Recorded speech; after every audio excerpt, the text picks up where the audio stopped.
And with me this Sunday are Professor Yossi Shane of Georgetown and Tel Aviv University and Barbara Opall-Rome, Defense News Bureau Chief in Israel. Barbara, we've been talking about the Iran nuclear deal and Iran nuclear ambitions, and this guy in North Korea, he just playing the bomb. Absolutely. And the two are related in a way, but let's just focus on North Korea for a second.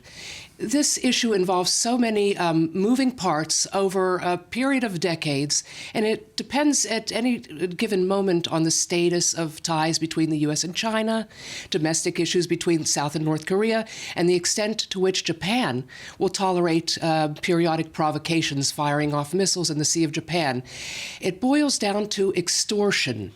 This is their modus operandi, starting with the 1994 Framework Agreement, where they were able to extract $1 billion in assistance, in fuel oil, Western technology to help construct these light water reactors. And then 4 years later, a missile off the Sea of Japan. Same thing happened in 2005. And then, of course, they tested their first nuclear device in 2006. So the focus is not, was it an H-bomb?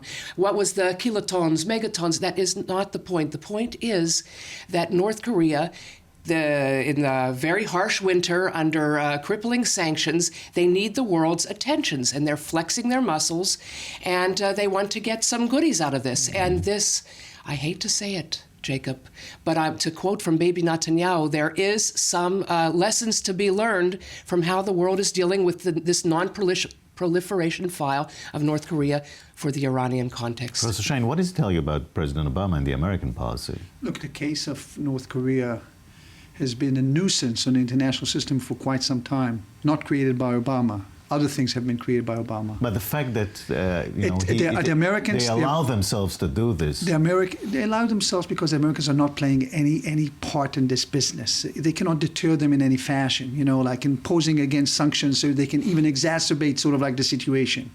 And the South Koreans are playing loud music. There is a very interesting case, however, for the Chinese. Everybody is looking for China to tame the beast.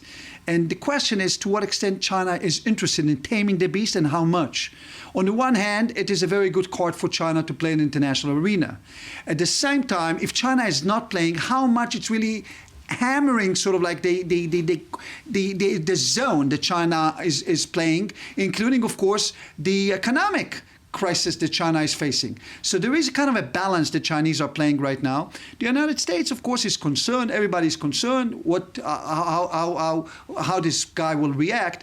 But to lesser extent, I think it impacts on Obama's inability to move in the international affairs. Other issues are much more critical, I think, at this juncture. Right. Barbara, we're almost in Iowa and New Hampshire. I mean, yes. This is just the beginning of the primaries, but it looks like there's no stopping Donald Trump. Yes, he's still going 35% in some polls. And as I've told you before, I think I'm a broken record on this, but let's wait till March 2nd. The day after the Super Tuesdays, and let's see if he still can retain his lead. Yossi?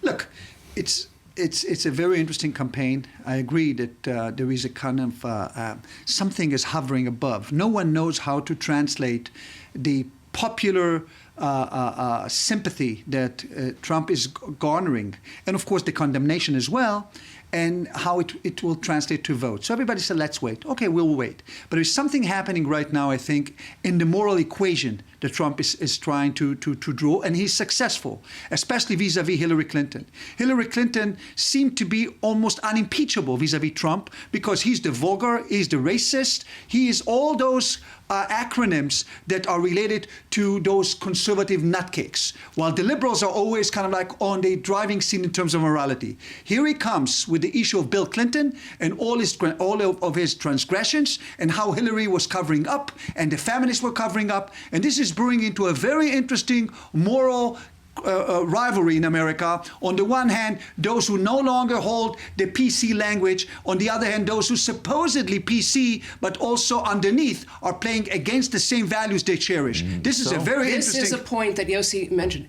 This could be Hillary's Achilles heel. And if she does not come out and just become human, a lot of women voters are turned off by her, and they feel that that has these robotic, pre-scripted. Even when she's appearing on Saturday Night Live, a parody show, it's all scripted.